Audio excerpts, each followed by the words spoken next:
I would burn the world down before I let them touch my son. That was the single, desperate thought screaming through my mind as the rough burlap sack was yanked off my head. The sudden rush of cold night air was the only thing keeping me from fainting. I blinked, blinded by the dirty street lamp light, and saw the man who had traded me. Asher. My own brother. He wouldn't even meet my eyes. My hands were bound tight, digging the cheap rope into my skin. I didn't care about the pain. I cared about the tiny apartment miles away where my 3-year-old Leo was sleeping, oblivious that his mother had been packaged and sold like cattle. Single mom. That was my title, my strength, and my most terrifying vulnerability. She's quiet, Asher. I like that, a voice drawled. Sounded like scraping metal, thick, ugly, and full of predatory satisfaction. Victor Thorne. The rogue leader. He stepped into the weak circle of light and my blood ran cold.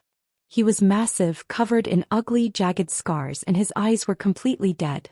He smelled of stale cigarettes and something metallic like a butcher shop. This wasn't just a monster. This was the definition of cruelty. Asher was scrambling backward, clutching the pouch of money Victor had thrown him. Debt settled, Victor. Take her and let me go. She's clean, she knows nothing about. He stopped himself, catching my frantic, terrified glare. He almost slipped, the coward. Knows nothing. Victor laughed, a hollow, terrifying sound. He grabbed a handful of my hair, yanking my head back so I had to look at his decaying face. She looks like she knows everything. Don't worry, little girl. I have ways of extracting secrets. Tears blurred my vision, but I held them back. I could not break. Not here. Not now. If I showed weakness, Victor would use it. My mind raced, trying to formulate a plan. I needed to get back to Leo. If Victor found out about my son, about the incredible secret he carried, the torture I would face would be nothing compared to what Leo would endure. Asher knew this, and he had sold me anyway. Victor ran a fingernail down my cheek. You're worth every cent, human. You'll make me a fine slave. He was leering, and I felt the bile rise in my throat. I braced myself, ready to sink my teeth into his hand if he touched me again. I was prepared to fight to the death, even if it was useless. Then the alley went still. The shadows deepened, the noise of the city died, and Victor Thorne's hideous, greasy smell was abruptly scrubbed away, replaced by an aroma of crisp winter air and something ancient, powerful, and utterly lethal. A commanding presence arrived like a sudden storm. Thorne. You contaminate my land. Victor froze, his face losing its grotesque smile, replaced by raw, frantic fear. He backed away from me as if I were burning him. A figure stepped into the light and I instantly knew who it was. Alpha King Theron. The king didn't walk, he moved like a force of nature, radiating an unbearable coldness. He was impeccably dressed, terrifyingly silent, and every cell in my body screamed danger. Your Majesty, Victor stammered, his voice weak. This is a private trade. A human purchase. It concerns a debt. It concerns the stability of my domain, Theron interrupted, his voice deep, resonating, and utterly empty of emotion. He was looking at Victor, but his power was aimed at me, pinning me against the wall. He was the definition of the cold/distant Alpha King. The human. The price you paid for this disturbance, Theron demanded. 50,000, sire, Victor managed. Theron pulled out a thin silver-gray card. He tossed it carelessly, and it fluttered to the ground near Victor's feet. 200,000, the king stated, the number a crushing weight in the silence. For the trouble you have caused. The transaction is nullified. The human is mine. Now leave my territory and be glad I allow you to keep your filthy life. Victor, clutching the card, didn't hesitate. He melted back into the shadows, his bravado utterly crushed by the king's presence. Then Theron turned his attention to me. He was immense, radiating power. He looked down at me with those glacial blue eyes, and there was nothing there. No pity, no recognition, just cold possession. He reached down and, with a single sharp tug, broke the ropes binding my hands, sending a shockwave of pain up my arms. You have been bought, human, Theron said, his words sharp as ice shards. You are now under my jurisdiction. I do not tolerate weakness, disobedience, or secrets. You will be housed. You will be silent. And you will not make any more trouble for my pack. Understand? I managed a single shaky nod, inhaling the breathtaking clean scent of his dominance. I was no longer Victor's victim, but I was now the property of the most powerful, ruthless man in the country. A man who had no memory of the history we shared, the connection he had shattered with his amnesia, or the tiny son he unknowingly sired. I was trapped in a golden cage, and the key to my son's safety was hidden inside the cold heart of the Alpha King. Thank you for joining us on Maya's journey. If this story has hooked you, don't leave Maya alone. Smash the like button, hit subscribe, and ring the bell, because you won't want to miss our next exciting story. The black sedan was nothing like the battered Toyota I had driven for 3 years, the one that smelled faintly of old milk and crayon wax. This car smelled of leather, steel, and the overpowering, clean scent of Alpha King Theron's presence, a scent that still clung to the fibers of the seat where he had been moments before. I sat in the back seat, unmoving. The numbness that had set in the moment Theron bought me was a gift, shielding me from the sheer, paralyzing terror of my new reality. Beside me sat Rhys, the king's second. He hadn't spoken a single word since Theron had dismissed him with a single sharp look and the instruction, "Transport the property." Rhys was a tall, dark-haired man with eyes that missed nothing. He wasn't overtly hostile, but his silence was heavy, charged with the same cold, calculating power that radiated from the king. He was a guardian but also a jailer. Outside, the glittering sprawl of the city dissolved into dark, quiet roads. The car sped through the night, but my mind was stuck back in that cramped, cheap apartment. Leo. I pictured his small face, his messy hair, his quiet, intense way of watching the world. My last memory of him was him burrowing under his blanket, trusting me to come back. My throat burned. How could I have been so stupid as to trust Asher? He was my brother, my only family, and he had sold me for his own survival. He didn't just sell me, he endangered his nephew, the one person in the world who was his king's true heir. The irony was a bitter, choking taste in my mouth. Theron had bought the woman who carried his secret, the secret he himself had forgotten. The guilt was a physical weight. 3 years ago, after the accident that stole his memories and shattered my life, I had run. I had to. I couldn't risk the king's court finding out I was pregnant, especially not with his child. They would have used the pregnancy, and then the child, as a political weapon. It was better to live poor and free, hiding Leo's lineage, than to live opulently under the weight of a court's scrutiny. But now I was back. Not as a returning lover or even an ex-mate. I was a single mom, a desperate human, a possession purchased to settle a territorial dispute. And the man who was Leo's father didn't remember the passion, the whispered promises, or the quiet intimacy that led to my son. He just saw a problem. "We are approaching the citadel," Rhys finally said, his voice a low, gravelly counterpoint to the purring engine. I looked up. The car was slowing, turning off the main road and onto a private drive flanked by dense, ancient trees. Up ahead, cresting a hill against the bruised purple of the pre-dawn sky, was the citadel, Alpha King Theron's fortress. It wasn't a castle in the fairy tale sense.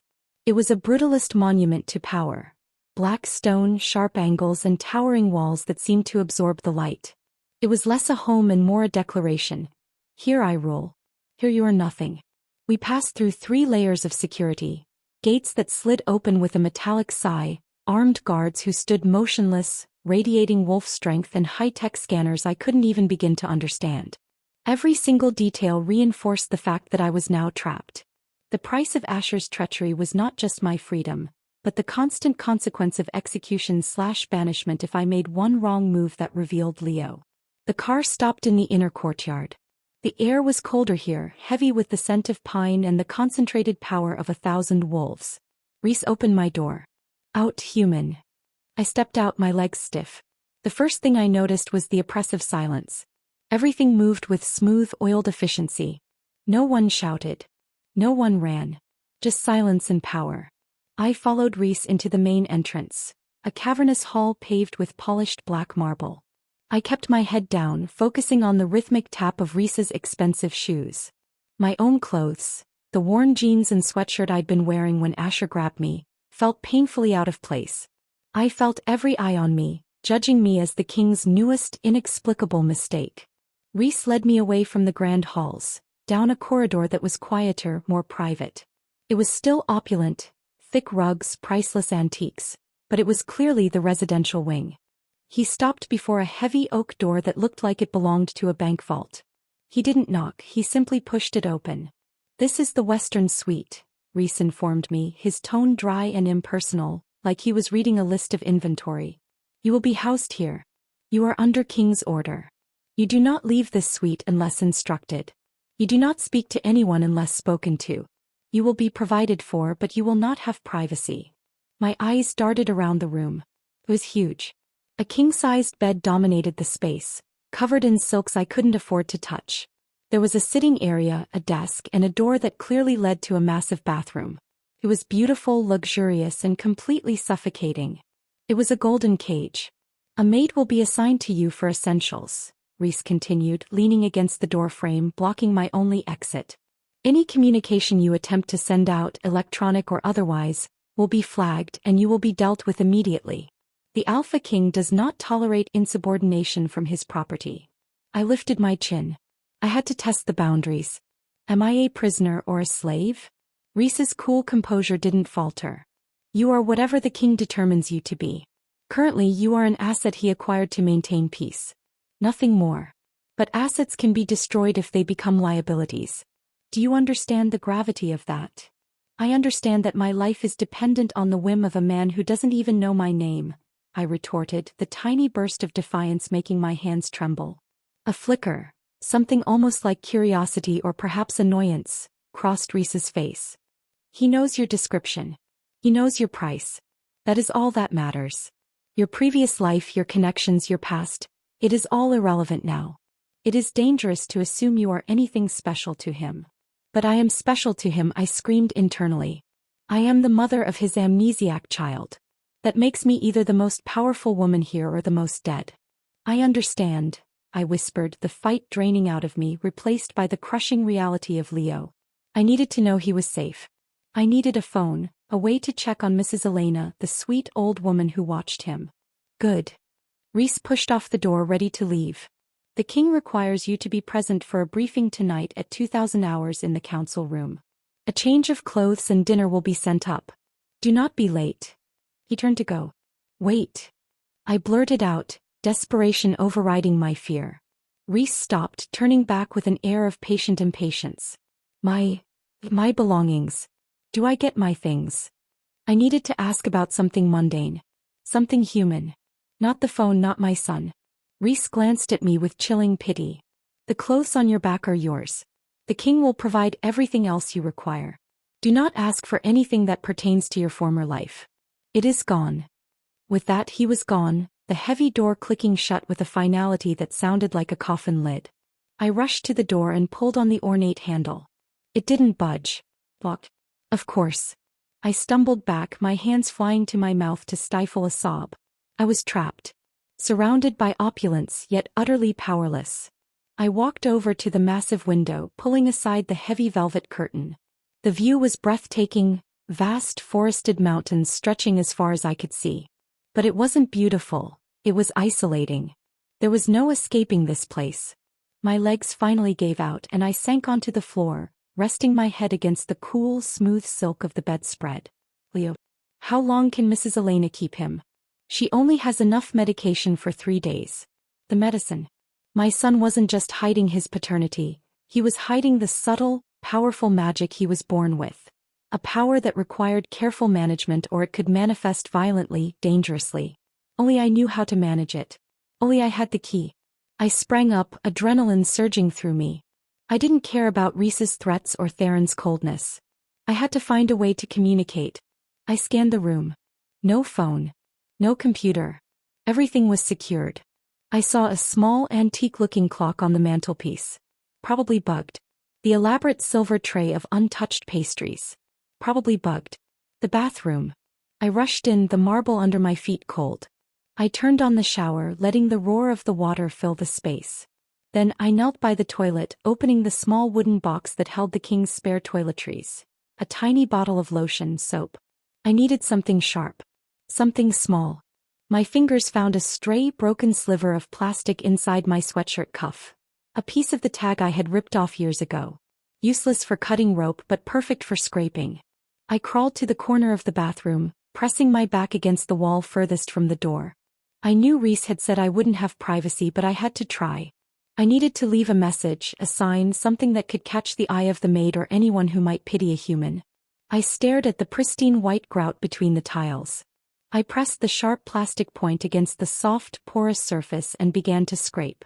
The sound was faint, masked by the roaring water. Just 3 letters. A frantic, silent prayer carved into the floor of my gilded prison. If anyone saw it, they would only assume I was carving a name. Lover. But if Victor Thorne or anyone who knew about the true nature of the king's amnesia saw it, they would know who I was protecting. It was a massive risk. Execution risk. But the alternative, Leo's safety, was worse. Suddenly, a loud, sharp rap echoed on the oak door, cutting through the sound of the shower. I froze, my heart leaping into my throat. The plastic sliver dropped from my numb fingers, clattering silently against the tile. The voice that followed was deep, resonant, and utterly lacking in human warmth. The time is now, my Avance. It wasn't Reese. It was Alpha King Theron himself. He knew my full name. The door had been shut for less than an hour and the king was already here. My carefully planned evening brief was moved up by hours. I stood up on shaky legs, my eyes flying to the tiny, crude letters I had just carved into his marble floor. Had he already seen it? Was he here to punish me for my disobedience? I ran a shaky hand through my hair, turned off the rushing water, and walked out into the bedroom, my heart pounding a furious rhythm against my ribs. He was standing in the center of the suite, surveying the room as if it were a tactical map.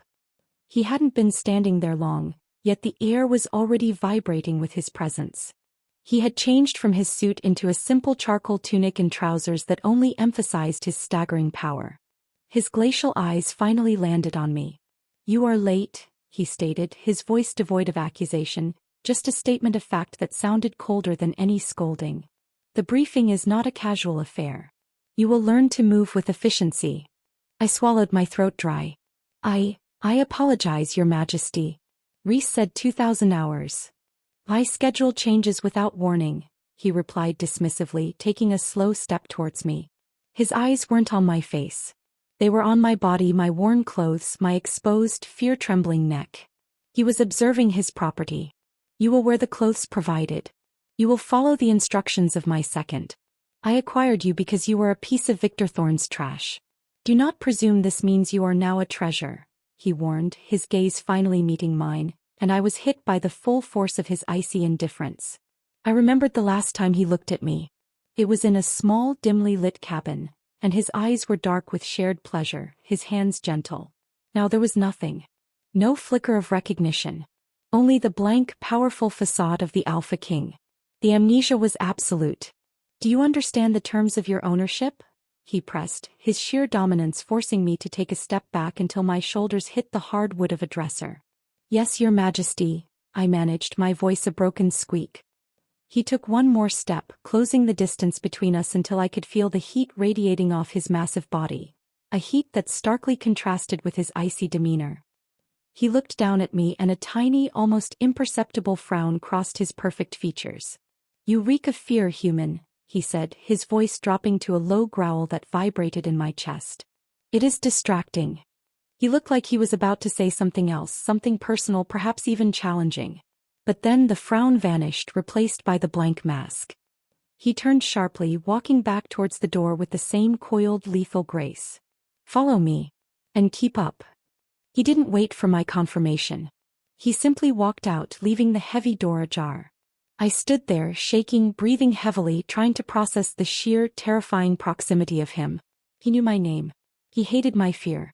And he was demanding I walk willingly into his most secure location, where the rules of his kingdom were established.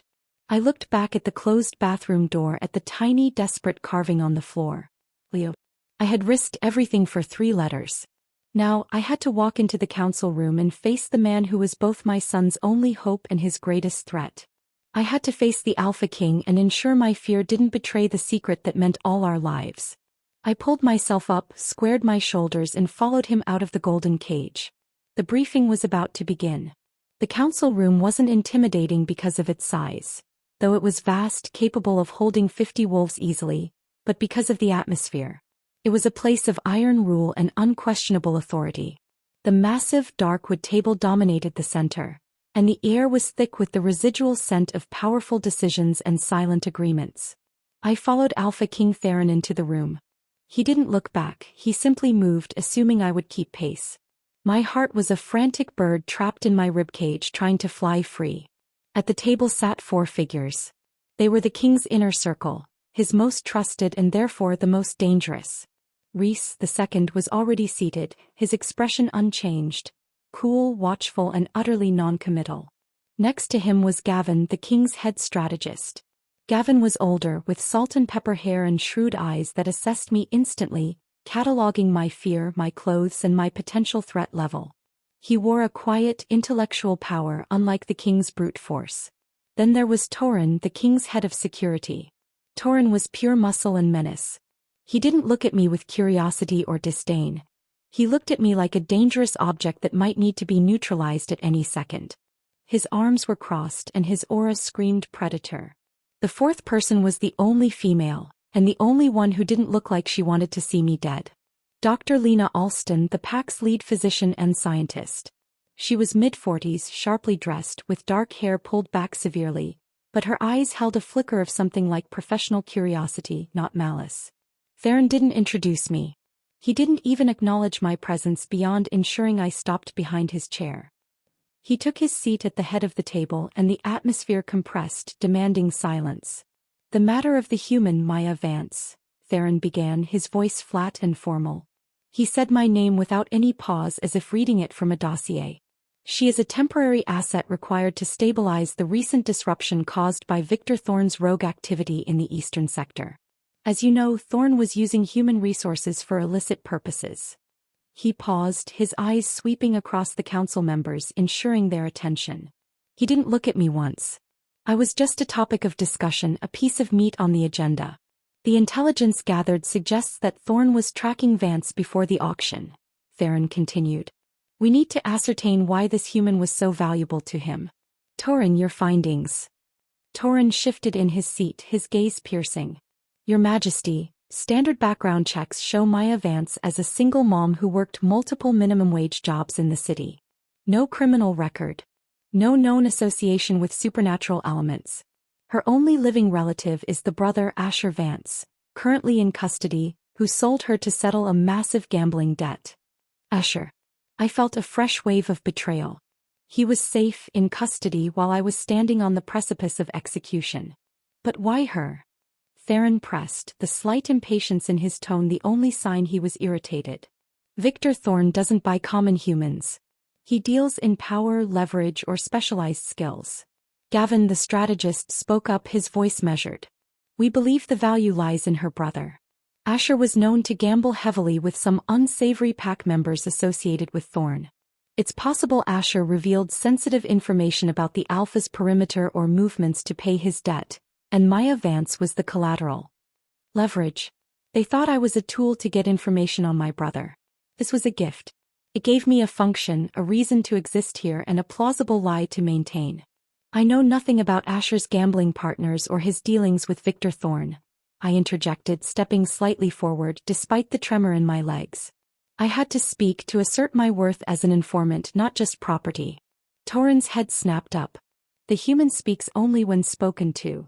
"Silence," Theron commanded, raising a hand. It wasn't aimed at me but at Thorne. He finally looked at me and the coldness was absolute. "If you wish to retain your tongue, human, you will provide relevant information, not denials." Thorne's objective was to destabilize. "If you were his key, you will tell us why." I swallowed, forcing my mind to be sharp. I couldn't tell them the truth, that I was his ex-lover and Leo was his son, a Lycan with powerful, burgeoning magic. I had to stick to the lie. "I was running from Asher for months," I stated, keeping my voice low and steady. "He was in debt to loan sharks. He knew I would never contact the police or tell the authorities because I had too much to lose. He used me as his final, most valuable chip because he knew I would never expose him to the authorities, and therefore I wouldn't expose the people he owed money to." Gavin leaned forward, interested. "What do you have to lose, Miss Vance?" The question was a spear aimed right at my heart. "Leo." I gripped my hands behind my back, hiding the tremor. "My life. My freedom. I'm an ordinary human who just wants to disappear." Being associated with a rogue like Thorne means I'd be arrested or killed. Asher leveraged my fear of the supernatural world. It was a perfect lie. It was mundane. It was boring. Theron stared at me, his gaze so intense it felt like he was ripping the truth from my mind. I held my breath, focusing on the cold stone of the floor, not his eyes. Unsatisfactory, Theron finally decreed, leaning back in his chair. You are an inconvenience, not a solution. This was the terrifying reality of the Alpha King. I was a problem and problems were terminated. The consequence loomed large. Dr. Alston, Theron turned to the physician. A full medical examination. I need assurance this human is not carrying any form of contamination or tracking device that could compromise the Citadel. I want a complete neurological and physical assessment. She remains under guard. Dr. Alston nodded, pulling a tablet toward her. Understood, Your Majesty.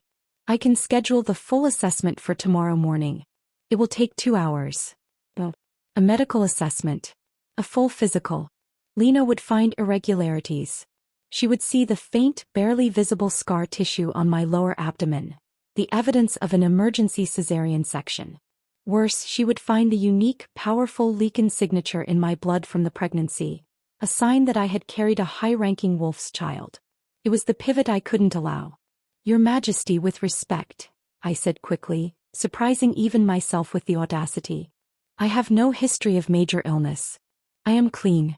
If you are worried about tracking devices, please search me now. I am not dangerous. Theron's eyes narrowed.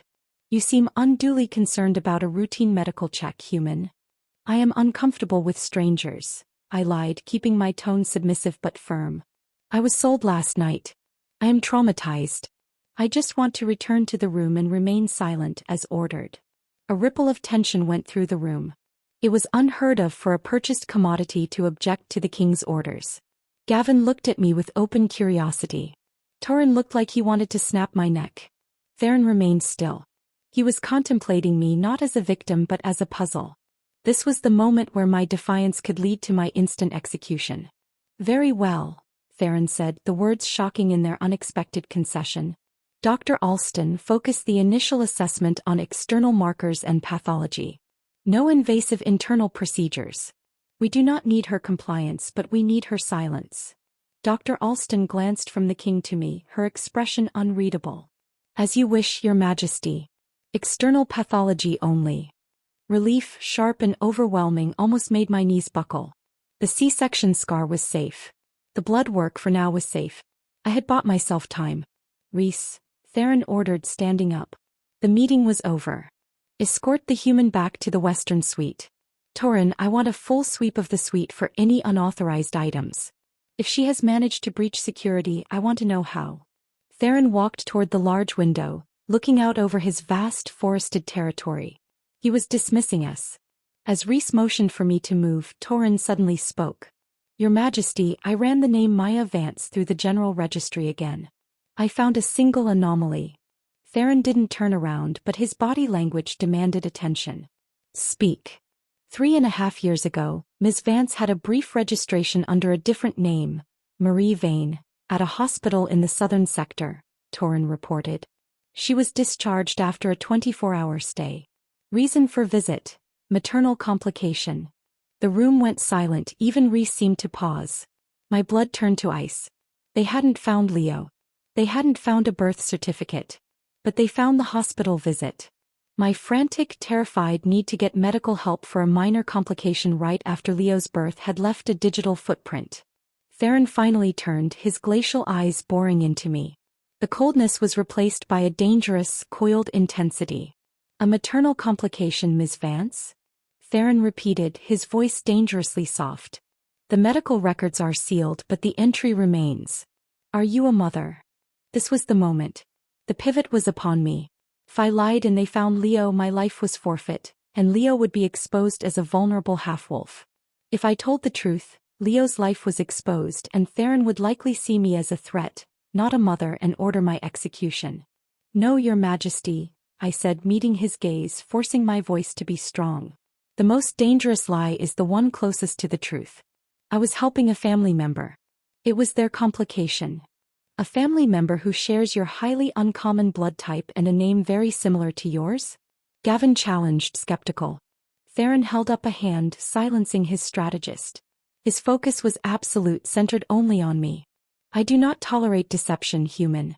If you are a mother, you have violated my order to reveal any past life connections that could pose a threat. The existence of a hidden child, especially one with a secret, would qualify as a threat. I took a deep, steadying breath. I could feel the tension radiating off the Alpha King, the coldness warring with some deeper, unknown pressure.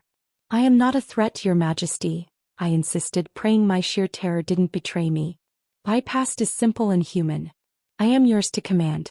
I have nothing to hide that would concern the safety of your pack. Theron didn't reply for a long moment. He was weighing my life. Then he gave a curt nod. Rhys, escort her back. Thorne, verify her statements. If she lied, bring her back to me. If she is a mother, she dies.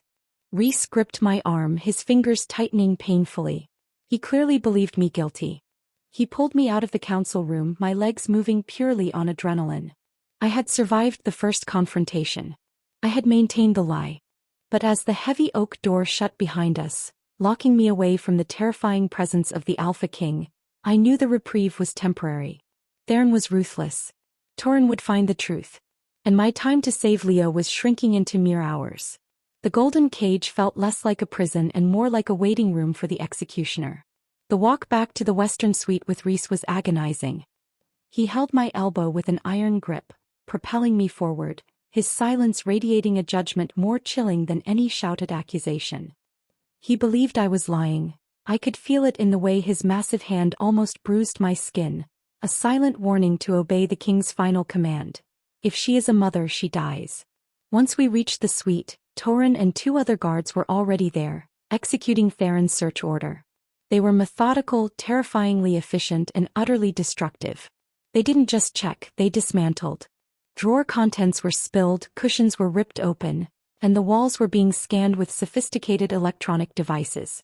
Rhys pushed me inside. You will remain by the window and stay silent. If you interfere with the search, you will be restrained. I did as commanded, walking stiffly to the window, the mountain view now looking even more hostile. I felt violated simply by their presence. They were searching for a secret, and the only secret worth this level of scrutiny was 3 years old and asleep miles away. I saw Thorne kneel in the bathroom, examining the floor near the shower. My heart seized. The carving. Leo. Thorne ran a gloved finger over the faint marks I had scratched into the grout. He leaned in, his huge frame obscuring the view, his eyes intensely focused. I held my breath, every muscle in my body tensed for the shout, the accusation, the end. Thorne stood up. He glanced briefly at me, then at Rhys. Nothing of note, second, Thorne reported, his voice a low rumble. Weapons, communication devices, trackers. The human is clean. Just dust and excessive humidity in the bathroom. Relief crashed over me, dizzying in its intensity. He hadn't seen it, or he had dismissed it as meaningless etching, or simply ignored it to focus on electronic threats. I was safe for now. The guards left the suite 20 minutes later, leaving behind a scene of organized chaos. Drawers were open, the bed was stripped, and the air felt heavy with their lingering, predatory scents. Rhys stood by the door, his arms crossed. The king will not be satisfied with the current report. Thorne will continue to investigate your past. If he finds a child, the king's sentence is final. He won't find anything, I whispered, turning from the window to face him. I needed to know what he was looking for. I told you I was covering for a family member. They were having financial issues and I helped them with the hospital costs. Rhys scoffed. Do you truly think we are so easily deceived, human? The Alpha King does not waste resources on simple lies. He suspects deeper betrayal. He is ruthless, but he is not stupid. I am not a threat. You were property of Victor Thorne, Rhys countered immediately. That makes you an inherent threat. You are the conflict. And you are hindering our investigation by lying about a maternal complication. He took a slow step towards me, his eyes piercing. I am going to ask you once, and I suggest you tell me the truth. Is there a child, human? A son? A daughter? The directness of the question, delivered without the king's cold authority but with Rhys's heavy, serious intent, almost broke me. He looked like a man who genuinely did not want to see me executed. I met his gaze, praying my conviction outweighed my fear. There is no child. I was scared to tell the council that my brother's debt was so bad, I almost ended up carrying a pregnancy for one of his unsavory contacts. I registered the appointment under my false name to protect myself. The records are sealed because it was a confidential medical situation. It was a bold, complex lie, but it accounted for the sealed records and the maternal complication. It painted me as a desperate victim, not a scheming mother. Rhys studied me for a long moment, then sighed, running a hand over his face. The king is waiting. He ordered me to bring you a proper meal and attire. He walked over to a closet I hadn't noticed and pulled out a simple, elegant black dress made of thick, soft wool. Change. The king wants you at dinner with him tonight. Be ready in 30 minutes. Dinner? I was a purchased slave, and now I was expected to dine with the man who wanted to kill me if I told the truth. This was not normal procedure for a captured human asset. Why? I asked, my voice barely a breath. Why dinner? Because, Rhys said, tossing the dress onto the ravaged bed, the Alpha King does not understand why you are lying. He is a Lycan king who has forgotten how to be human. He intends to observe you and ascertain the truth for himself. He doesn't trust Thorne's data. He trusts his own instincts. Rhys paused at the door. 30 minutes, Maya Vance. Don't be late. And remember, the silence of the single mom will be the death of the king's heir. He shut the door softly, leaving me alone in the luxurious wreckage of the suite. I rushed to the bed and snatched up the dress. It was soft, beautifully made, and clearly meant for someone of status, not a frightened human commodity. I stripped quickly, scrubbing my face and arms, trying to wash away the shame and the terror of the past 24 hours. As I dressed, I caught my reflection in the full-length mirror. I looked fragile, wide-eyed, but the simple black fabric gave me a quiet dignity. I looked less like a victim and more like a woman with a dangerous secret. But my focus was entirely on Leo. Rhys's words had confirmed my worst fear. If they found him, the king would assume I was scheming to use his amnesiac connection to secure power, and he would order our execution. I had to call Mrs. Elena. I couldn't wait 3 days. Leo was scheduled for his weekly appointment tomorrow, and Mrs. Elena was supposed to take him. She wouldn't know what to do if I wasn't there. I scanned the room again. No electronics. But Theron had just ordered a search. Thorne's men had been incredibly thorough, yet they hadn't found anything because I had nothing to find. I looked at the massive stone fireplace. It was decorative with a beautiful mantelpiece, but it was stone. Moving. I walked over and ran my hands over the cold surface. Where would a high-tech pack hide emergency communication lines? Not in the walls. That was too obvious. My fingers brushed against a barely visible seam on the underside of the mantelpiece. It was smooth, but there was a subtle, almost imperceptible line. I pressed lightly, and with a soft click, a small section of the wood above the mantel swung out slightly. Inside was a simple old-fashioned rotary phone, painted the same dark gray as the stone. It wasn't high-tech. It was obsolete. Thorne's men had been searching for wireless signals and digital devices. They wouldn't have flagged a simple hardwired analog phone. It was a king's emergency line, hidden in plain sight by being too old to be noticed. My hands trembled violently as I reached for the handset. I didn't know the number. It was connected only to internal lines, probably. I had to risk it. I lifted the heavy handset and placed it against my ear. A soft, steady dial tone buzzed. I quickly dialed the only number that mattered. Mrs. Elena's landline. Ring. Ring. Come on, Elena, pick up. I pleaded silently, watching the heavy door, listening for the inevitable return of Rhys. Ring. Ring. Pick. Hello? Who is this?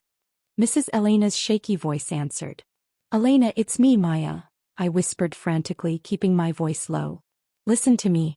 I'm in trouble. I can't come back yet. You must listen carefully. Maya, where are you? Leo keeps asking for you. He's fine, darling, but he needs his medicine. I know. That's why you can't take him to the usual appointment tomorrow. It's too risky. You need to keep him home. Do you remember the instructions I gave you if the appointment was cancelled?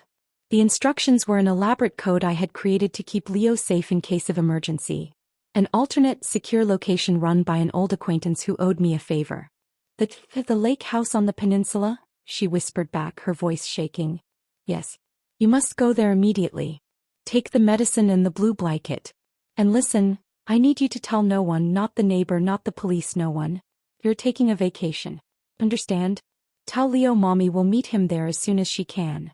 But Maya, how will you get away from? The massive door to the suite burst open, slamming against the wall. I dropped the handset with a crash. Alpha King Theron stood in the doorway, his eyes dark with fury. He had his full Lycan dominance out, and the air around me felt suddenly heavy, suffocating. He hadn't been waiting for me. He had been listening. You are not silent, human, Theron snarled, taking a terrifying step into the room. His cold facade was gone, replaced by a volcanic rage. You are not obedient. You are not alone. His eyes dropped to the discarded handset hanging by its cord, and the old-fashioned phone unit hidden in the mantel. He had suspected a listening device, not a secure line. Who were you speaking to, Maya Vance?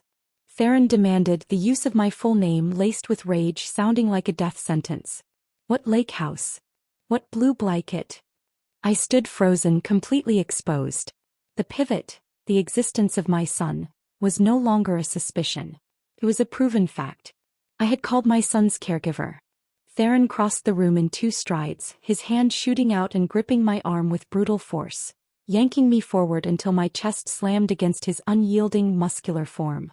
The force of his action was less about physical pain and more about sheer dominating power. You lied to me, he ground out, his breath hot against my ear. You are a mother. You have a secret. That makes you a threat to my pack and my domain. Where is the child? I gasped, fighting the pain in my arm and the crushing weight of his dominance. I had no defense left. I had to save Leo. He's safe, I choked out, tears finally blurring my vision. You will never find him. You can kill me now, King, but you will never touch my son. Theron let go of my arm, shoving me away from him. I stumbled back, landing hard against the edge of the bed. He stood over me, his powerful chest heaving, his face contorted in a mask of confusion and lethal anger. Kill you? He hissed, his voice trembling with a terrifying control. You think this is about simple punishment? I want to know why Victor Thorne was so interested in your maternal complication.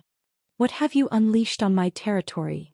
He clearly still didn't suspect Leo was his, only that he was a consequence of my dangerous past. The barrier of his amnesia was still firmly in place. I sat there, defeated, rubbing my throbbing arm. My son was safe for a few hours. That was all that mattered. His name is Leo, I confessed, the words tasting like ash. He is 3. He is my son. And he is all I have. Theron stared down at me, his eyes flickering with an emotion I couldn't name. Not coldness, not anger, but a profound, almost devastating confusion. He took a slow, deliberate step back. Thorin, he roared, his voice echoing through the massive suite. Bring the brother here. Now. I want to know why he traded his sister, who is protecting a child, to a rogue faction. And bring me the human's medical file, sealed or not. If she is a mother, I want to know who the father is and why she kept it secret. The room was instantly filled with a sudden, sharp, almost painful pressure. The king was unleashing his power, demanding answers, ready to tear the truth from the world around him. I sat on the opulent bed, watching the man who was both my son's father and my executioner, knowing that the next few hours would decide the life and death of us all. The tension in the western suite was so thick I felt like I was breathing glass shards. Alpha King Theron had not moved from the center of the room. He simply stood, radiating a potent mix of fury and intense concentration. The moment I confessed to having a son, something fundamental had shifted. He was no longer just the cold king examining his property. He was a force focused on solving a catastrophic threat. Rhys arrived first, his eyes wide as he took in the scene. Me huddled on the bed, the dangling handset, the king's palpable rage. He didn't need an explanation. Your Majesty, Thorin and the guards are en route with Asher Vance now, Rhys reported, his voice tight. Expedite it, Theron commanded, his voice a low, dangerous rumble. He didn't look at Rhys. His eyes were fixed on me, trying to dissect the lie from the truth. The fact she has a child changes the entire context of Victor Thorne's interest. This is not about a common human. This is leverage. The question is, for whom? I seized the opportunity, desperate to direct his suspicion away from Leo's paternity. Thorne didn't know about Leo. Asher didn't know the exact details, just that I had someone I was protecting. Thorne only knew Asher was selling a sister who was fiercely protective of her past. He wanted a slave he could break, not a political asset. And yet you ran, Theron countered, taking a slow step toward me. His eyes were now narrowed, not in anger but in confusion. Why hide a child for 3 years, Maya Vance? An ordinary human child is irrelevant to the politics of the packs. Why did you risk your life to ensure his secrecy? The truth was terrifyingly simple yet utterly dangerous. He's your son and he has your power. Because I didn't trust Asher, I lied, my voice firming with practiced conviction. He is weak. He is selfish. He is incapable of keeping a secret, especially if money or his life is on the line. I didn't want the father to know. He was a wealthy man who would have claimed custody and used Leo as a bargaining chip in his own circles. I wanted my son to be safe and free from that kind of life. It was a beautiful, desperate lie. It appealed to the king's sense of hierarchy, a rich, powerful man claiming an heir, and it explained my motivation without exposing the werewolf element. It was also true that I didn't trust powerful men to keep my son safe. Especially not this one who had forgotten I even existed. Theron stared, a flicker of something almost human crossing his features before it was quickly suppressed. He was the cold/distant Alpha King, and empathy was a weakness. The door burst open and Thorne entered, forcing Asher Vance into the room.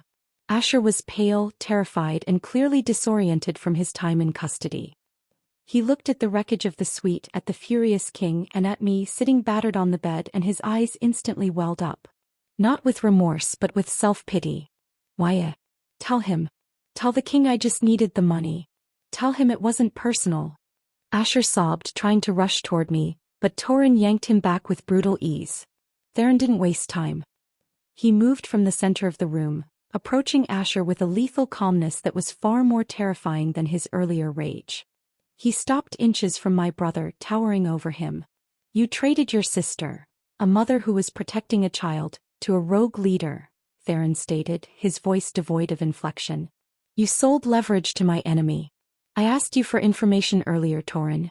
Now I will extract it myself. Theron released a focused wave of his Lycan dominance. It hit Asher like a physical blow. Asher cried out, stumbling backward, gripping his head. His wolf, weak and subservient, was instantly suppressed by the sheer power of the Alpha King. Victor Thorne, Theron demanded, his voice a chilling rasp. What did he want with Maya Vance? What did he promise you? Asher whimpered, his eyes rolling back in his head. He said she was rare. A good breeder. He said he'd clear the debt and give me $1,000 if she was a secret Lycan mate, but I told him no. I told him she was just a human. My breath hitched. A secret Lycan mate. Thorne had clearly suspected something Asher had denied, unknowingly defending me by sheer cowardice. Theron pressed harder, his power momentarily spiking, making my own heart pound painfully. Why did you think she was rare enough for Thorne to believe she was a hidden mate? Asher was convulsing, fighting the involuntary submission. She ran, Your Majesty. 3 years ago. She disappeared for months, right after she met that rich guy. I thought she was hiding a huge pregnancy, something scandalous. She always kept her life secret. She never told anyone the father's name. Theron looked away from Asher, his gaze flying back to me. The king was no longer seeing the purchased human. He was seeing the human who ran after a secret pregnancy 3 years ago, the exact time the barrier of his amnesia had fallen. I knew what he was thinking. 3 years ago. The timing was too precise. The desperation was too fierce. The secretive nature of the child was too paramount. The pivot was slamming into place, shattering the foundation of the king's amnesia and his belief in my lie. Theron took a step back, visibly shaking off the fog of his own dominance. He waved a dismissive hand at Thorne. Take the brother. Interrogate him further. Use whatever means necessary to ascertain the identity of the child's father. I want to name Thorne. Tonight. Thorne dragged the broken, sobbing Asher out of the room. Theron was left alone with me and Rhys. The room was silent again, but the silence was heavy with recognition. Theron looked at Rhys, then back at me.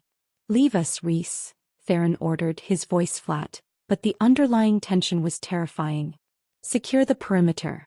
I will question her myself.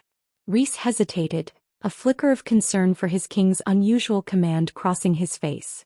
Your Majesty. Now, Theron snapped, his eyes flashing with the cold, glacial blue of his Lycan form. Rhys instantly bowed and backed out, closing the heavy door behind him. I was alone with the king. The king who was staring at me like I was a ghost from a past he couldn't grasp. "Who is the father, Maya Vance?" Theron asked again, but this time the question was softer, more demanding of the truth than an answer. I knew I was defeated. My elaborate lie was crumbling around me. I had to tell him the truth about Leo's paternity, but I had to phrase it in a way that protected Leo's unique nature, the magic I had been suppressing.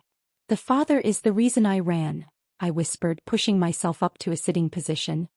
"He is wealthy, powerful, and utterly ruthless. He has no compassion. He is burdened by duty and he forgets people easily. He has an empire to run, and I knew a child would simply be another tool for his rule." I stood up, finally meeting his eyes across the destroyed room. He would never have loved Leo. He would only have possessed him. Theron walked slowly toward me, his immense power overwhelming.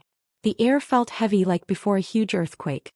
He stopped directly in front of me, his height forcing me to tilt my neck back. "I need a name, human," he demanded, his voice dropping to a dangerous growl. I looked at the glacial blue of his eyes, the eyes that had once looked at me with tender heat, the eyes that now held no memory. I saw the amnesia, the barrier protecting him from the staggering truth. "You don't remember," I said, a deep, painful ache starting in my chest. "You truly don't remember me, do you? 3 years ago at the border town retreat. The storm. The broken window. The night that changed everything." Theron flinched. A tiny, almost imperceptible reaction. A memory fragment. He gripped my face, his thumb pressing hard against my cheekbone. "What are you talking about? There was no storm. I remember no retreat.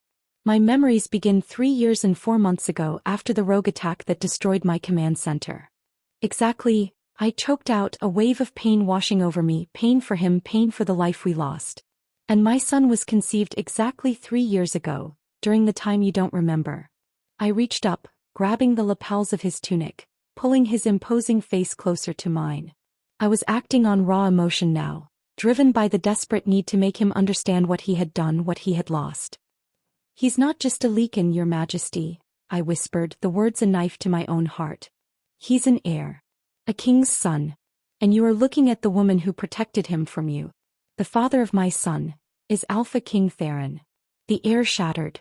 The sheer power Theron was holding back exploded outward. Dust flew from the ripped cushions. The ancient clock on the mantelpiece vibrated, chiming wildly before falling and shattering on the hearth. I was thrown back against the wall, but he remained standing, rigid, his eyes wide and completely unfocused. The pivot was complete. Theron let out a raw, guttural sound, not a roar but a noise of profound, agonizing mental pain.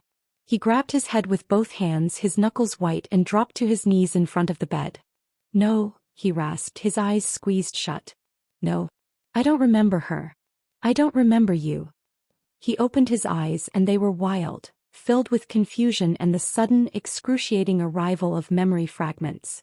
He was seeing the past and the present simultaneously. His expression was a devastating mix of the king's cold fury and a man's dawning, painful loss. "Where is he?"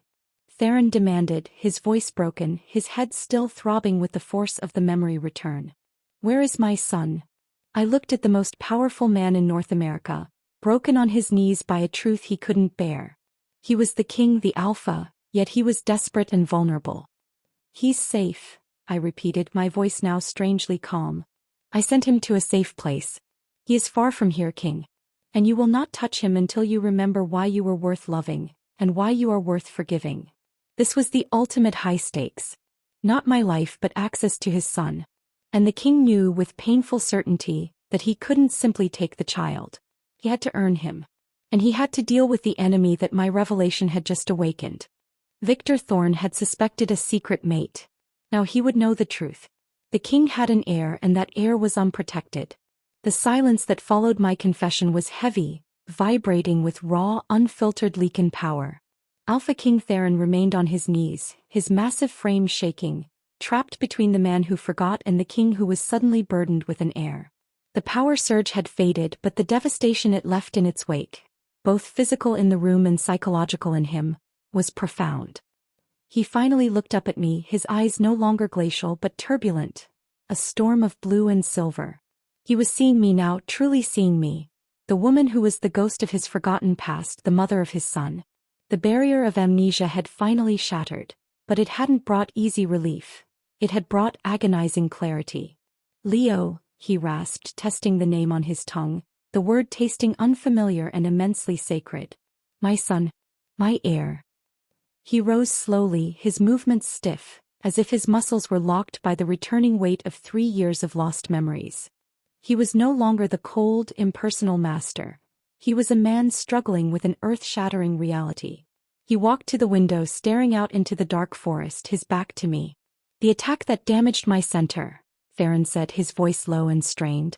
It didn't just target command. It targeted my mind. My memories of those months were completely erased. A magical shield or a selective attack. But you were there. I confirmed, standing up. My body ached from being thrown, but my resolve was solid. I knew they were after your ability to maintain order. I saw what they did. I ran to protect the only future you had left, our son. You should have come to me, Theron stated, turning, the Alpha King's old authority briefly resurfacing. I would have protected you both. And who would have protected us from your court? I challenged, folding my arms. You were distant even before the amnesia. Your advisors would have seen me, a simple human, as a weakness and Leo as a complication. A political tool to be controlled. The truth, Theron, is that I protected him from the burdens of your crown and the ruthlessness of your duty. He absorbed that, his jaw tight. He couldn't deny it. The court he ruled, though powerful, was steeped in tradition and suspicion of anything human. Victor Thorne knew, Theron continued, pacing the length of the room like a caged animal. He suspected I had a secret mate, a hidden heir. This was the leverage he was trading. The consequence if I didn't comply. The severity of the danger hit me with full force. Thorne hadn't just wanted a slave. He wanted the king's hidden family. The existence of Leo, a Lycan heir, was a ticking bomb that could destroy Theron's reign. He doesn't know where Leo is, I insisted.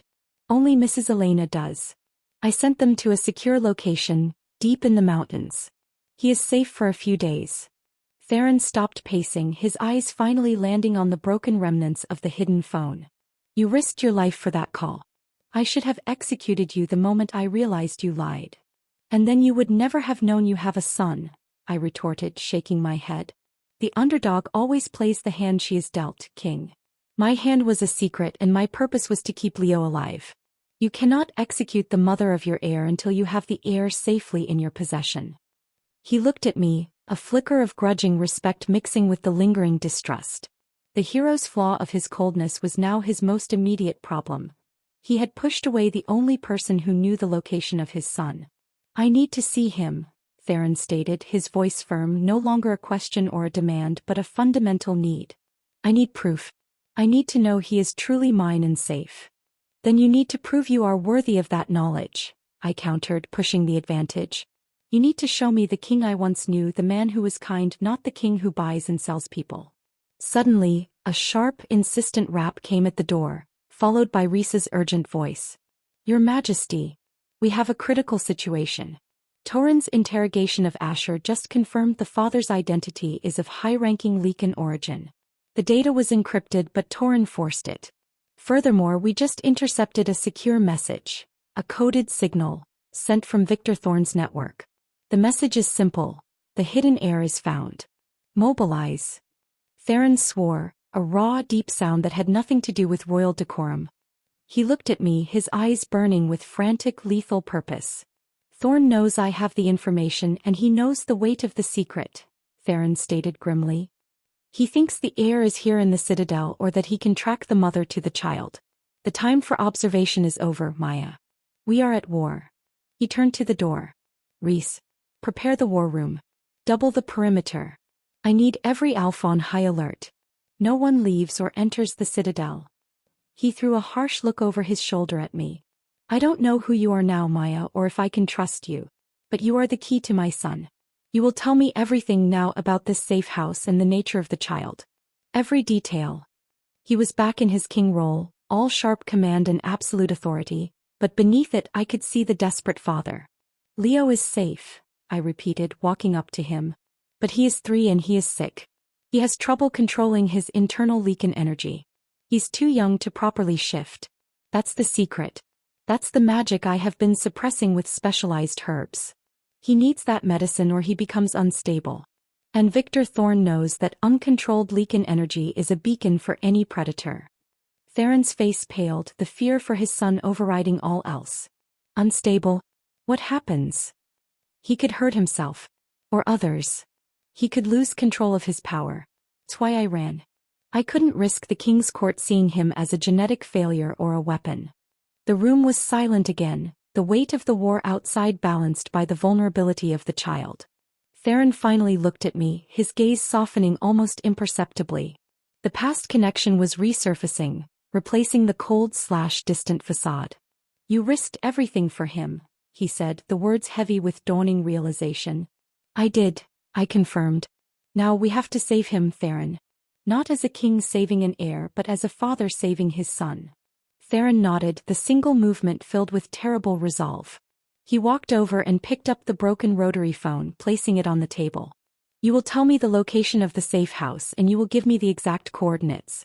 I will send Rhys and a secure detail to retrieve them, Theron said, his voice calm and authoritative.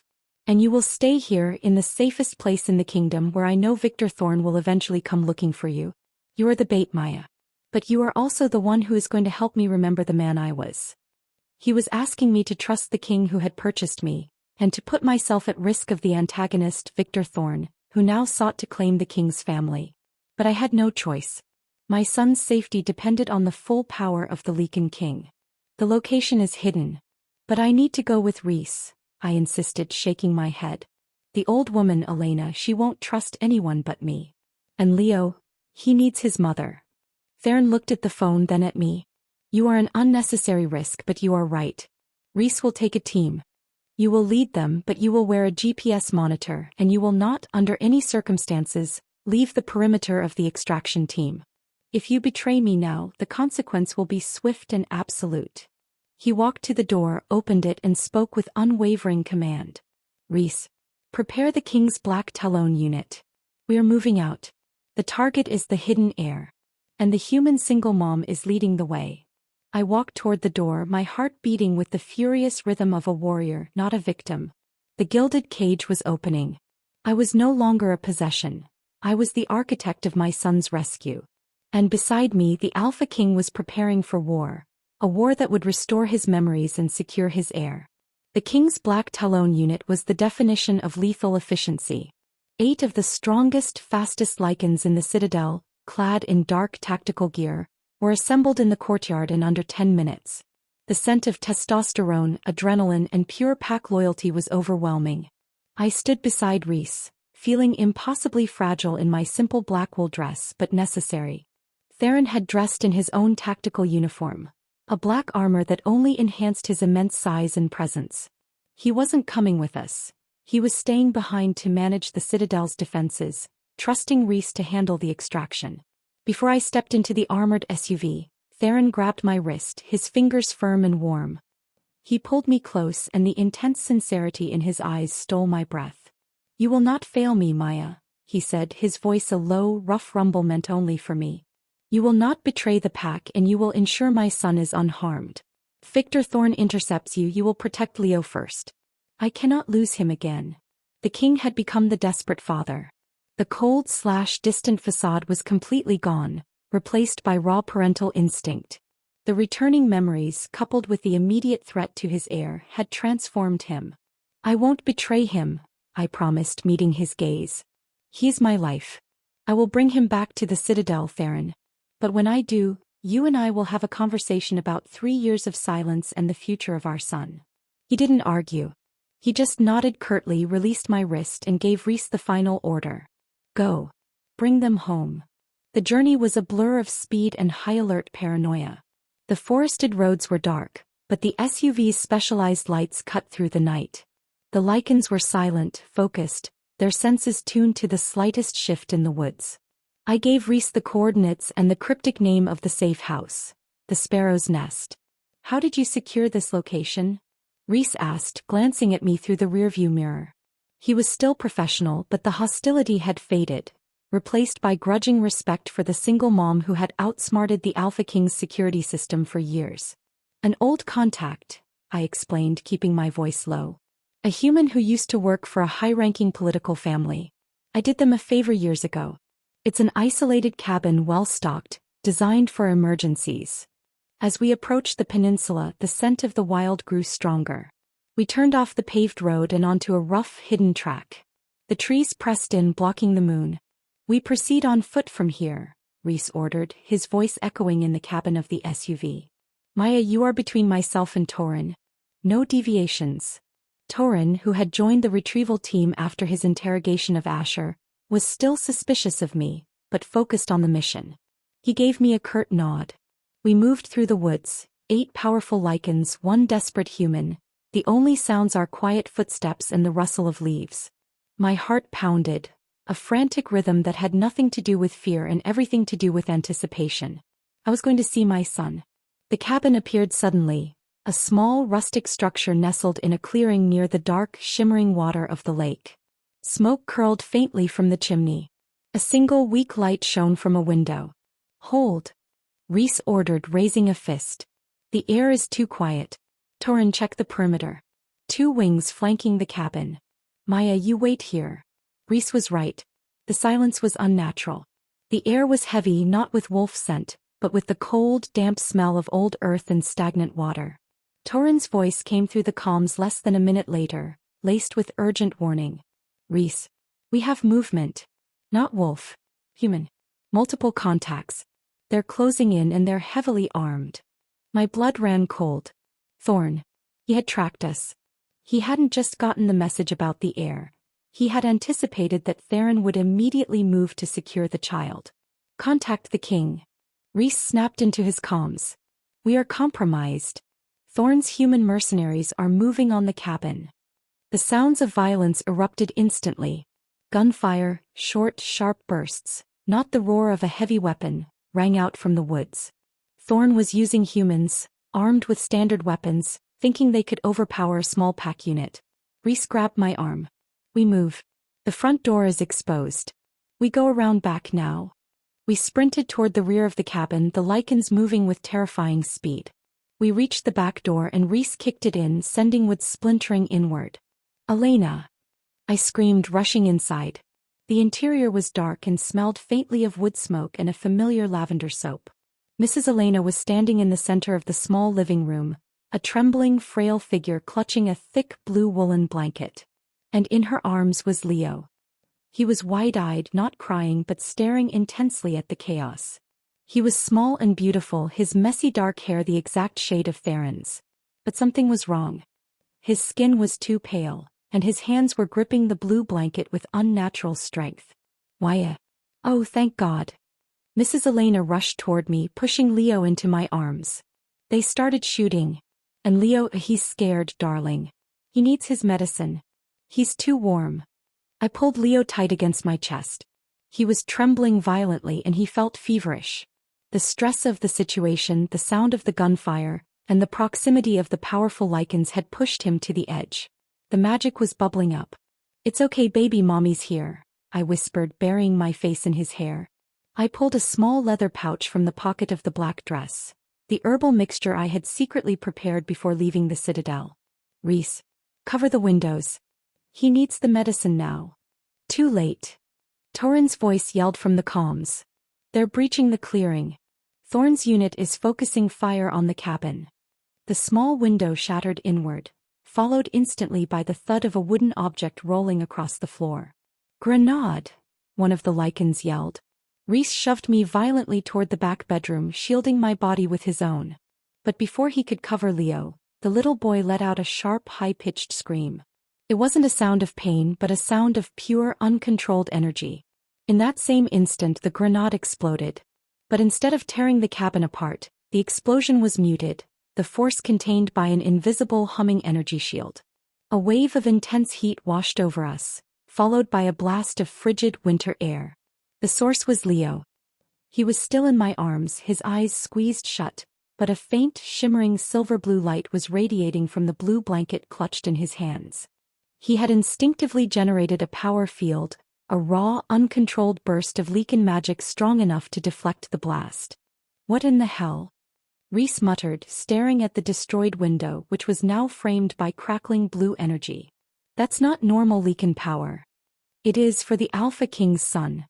I yelled, yanking the bottle of herbs from the pouch. He can't control it. Rhys, we have to get out now before he exhausts himself. I forced the medicine down Leo's throat. As the herbs took effect, the shivering eased and the silver-blue light slowly faded. The terrifying, unstable energy field around the cabin vanished. Go. Go. Go. Rhys ordered, his professional shock giving way to frantic urgency. The element of surprise is gone. We've lost the perimeter. Back to the vehicle. Rhys grabbed me and Leo, throwing us over his shoulder. The Black Talon unit formed a protective wedge, laying down heavy cover fire as we retreated into the woods. The retreat was chaotic. I clung to Leo, burying his face against my shoulder, trying to soothe his terrified whimpers. We reached the armored SUV and Rhys shoved us into the back seat, jumping into the driver's side. Thorne, cover us. We're moving out. Rhys shouted, peeling out onto the dirt track. Just as the SUV hit the main road, Thorne's frantic voice cut across the comms. Rhys, Thorne is here. He was waiting for the bait. I have eyes on him. He's blocking the north road and he has a hostage. Sure. He's rigged your brother to the front of his truck. Victor Thorne. He hadn't just sent mercenaries, he had come for the prize. And he was using Asher, the deceitful brother, as a shield. He knew Theron valued territory and Thorne was forcing the king to choose between stopping the immediate threat, Thorne, and abandoning the rescue, us. He's running us down. Thorne yelled. He's forcing us onto the cliff road. King Theron. We need immediate air support. Thorne is here and he has the human's brother. Rhys didn't hesitate. I'm not stopping. I have the air. Hold them, Thorne. I looked out the back window. In the distance I saw the blinding headlights of a massive pickup truck bearing down on us. And taped to the front grille, a silhouette I knew immediately. My selfish, pathetic brother Asher staring at his imminent death. The SUV barreled down the dark road, Leo finally quiet in my arms, exhausted by the surge of power. I had my son. I had exposed the secret. But the antagonist was still pursuing us, and he had set a brutal personal trap. The life of my brother, the man who sold me, now acting as Victor Thorne's human shield. The king had warned me, do not presume this means you are now a treasure. Now I was both the prize and the bait. The game was far from over. The armored SUV skidded to a stop inside the Citadel's main vehicle bay. The air was thick with the scent of fear, gunpowder, and the concentrated power of the waiting Lycan pack. Alpha King Theron was the first person to reach the vehicle. He didn't wait for the door to open. He ripped it open himself. He didn't look at me first. He didn't look at Rhys. His eyes, now a steady, intense silver blue, went straight to the pale, sleeping child in my arms. Leo, he breathed, the name no longer unfamiliar but reverent. I pushed the boy gently into his father's waiting arms. Theron accepted him with a strange, careful gentleness, cradling the small body as if he were holding a fragile, priceless artifact. For a moment the Alpha King, ruthless, demanding and immense, was gone. Only the father remained. He stared at the tiny face, at the mess of dark hair, and then his eyes fell on the blue woolen blanket clutched in Leo's hand. The blanket. Theron's face crumpled. His focus on Leo was momentarily lost, his eyes suddenly distant, filled with a blinding clarity. He wasn't seeing Leo. He was seeing the past. He saw a small, dilapidated cabin in a quiet border town 3 years ago. The scent of pine and heavy rain. He saw a beautiful human woman, fierce and fragile, wrapping him in the same blue blanket after a night of shared warmth. He looked up at me, his eyes overflowing with the 3 years of lost memory that had just flooded back in a crushing wave. The blanket, he whispered, his voice thick with emotion. I gave you that blanket. It was my mother's. You said it was the only thing that kept you warm. He remembered. Not just the abstract facts of our night together, but the intimate, emotional details. The small, personal history that the amnesia had stolen. The barrier was utterly destroyed. Welcome back, Theron, I whispered, relief and sorrow mixing in my chest. You remembered the man you were. Rhys approached cautiously, holding his comms unit. Your Majesty, Torrhen's report is grim. Victor Thorne used Asher to block the extraction. He escaped into the woods, but he took Asher with him. Thorne is using the brother to draw you out of the citadel. Theron didn't even flinch. He simply turned, still holding Leo tight against his chest, and his eyes, the eyes of a king who had just regained his memory and found his heir, were lethal. The coldness was back, but now it was fueled by love, not indifference. Victor Thorne wants a ransom, or he wants the heir, Theron stated, his voice ringing with absolute terrifying authority. He will use the deceitful brother as leverage. But Asher Vance traded his sister. He endangered my family for greed. Theron turned to his waiting council members. I have my son. The consequence for Victor Thorne will be swift and absolute. I will not trade for the life of a traitor. Let Thorne keep the brother. When I find them, Thorne pays for 3 years of torment and for every second he endangered my heir. He looked at me, his gaze softening into fierce adoration. The war is here, Maya. But we have our king's son. And now I remember everything. He walked away, taking Leo toward the secure medical wing, the most powerful king in North America, with the tiny sleeping piece of his forgotten past clutched securely in his arms. The plot to steal his family was foiled. The Alpha King had remembered his mate and claimed his heir. Thank you for joining Maya and Theron's journey. What was the most intriguing part of the story for you? Was it the moment the Alpha King's amnesia broke with the discovery of the blue blanket, or was it the sheer shock of Leo's uncontrolled power protecting the cabin? Did you expect Asher to be the ultimate victim of Victor Thorne's rage? Tell me your favorite scene and why. Your subscription is a massive support for me, as this channel is still young and trying to grow. Truly means the world. Please like and subscribe. I'll see you in the next interesting story.